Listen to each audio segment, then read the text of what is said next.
ఐదేళ్లలో టిడ్కో ఇళ్లను ఎందుకు పూర్తి చేయలేదని ఏపీ ప్రభుత్వ చీఫ్ విప్ జీవీ ఆంజనేయులు ప్రశ్నించారు. వైసీపీ ప్రభుత్వంలో పేదలకు చాలా నష్టం జరిగిందని ఆరోపించారు. తెలుగుదేశం పార్టీ ప్రతి పేదవాడికి కూడు, గూడు, నీడ ఉండాలనే లక్ష్యంతో పనిచేసిందని ఏపీ ప్రభుత్వ చీఫ్ విప్ జీవీ ఆంజనేయులు తెలిపారు. టిడ్కో ఇళ్లపై అసెంబ్లీలో లఘు చర్చ జరిగింది. ఈ విషయంపై ఆంజనేయులు కీలక విషయాలు తెలిపారు. 7 లక్షల ఇళ్లను గతంలో ఎన్డీఏ ప్రభుత్వం ఇచ్చిందని అన్నారు. మొదటి దశలో 4,54,000 ఇళ్లకు టెండర్లు పిలిచారని గుర్తు చేశారు. 2019కి ముందే 3,13,832 ఇళ్లు 90% పూర్తయ్యాయని వివరించారు. ఒక్క రూపాయికి ఇళ్లు ఇస్తామని జగన్ మోసం చేశారని జీవీ ఆంజనేయులు విమర్శించారు. ఏడాదికి 5 లక్షల ఇళ్లు ఇస్తామని చెప్పిన జగన్ అధికారంలోకొచ్చాక వాటిని పట్టించుకోలేదని అన్నారు. 5 ఏళ్లలో 25,000 ఇళ్లు ఇస్తామని అన్నారని, కానీ వైసీపీ ప్రభుత్వం ఎందుకు పట్టించుకోలేదని ప్రశ్నించారు. జగన్మోహన్ రెడ్డికి ప్యాలెస్లు కావాలి కానీ పేదలకు టిడ్కో ఇళ్లు వద్దా అని నిలదీశారు.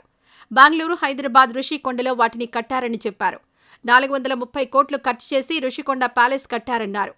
పేదవాడికి 1 సెంటు ఇల్లు అని జగనన్న కాలనీ అన్నారని, అందులోనూ అక్రమాలు జరిగాయని ఆరోపించారు. ఎన్డీఏ ప్రభుత్వం మళ్లీ వచ్చి ఉంటే ఈ లక్షలాది ఇళ్లు పూర్తయ్యేవని అన్నారు. పేదలకు ఇళ్లు రాకపోగా బ్యాంకుల నుంచి వాయిదాలు, నోటీసులొచ్చాయని అన్నారు. టిడ్కో ఇళ్ల కోసం 17 కోట్లు వడ్డీ చెల్లించారని, పేదవాడికి డిపాజిట్లు చెల్లించలేదని జీవీ ఆంజనేయులు అన్నారు.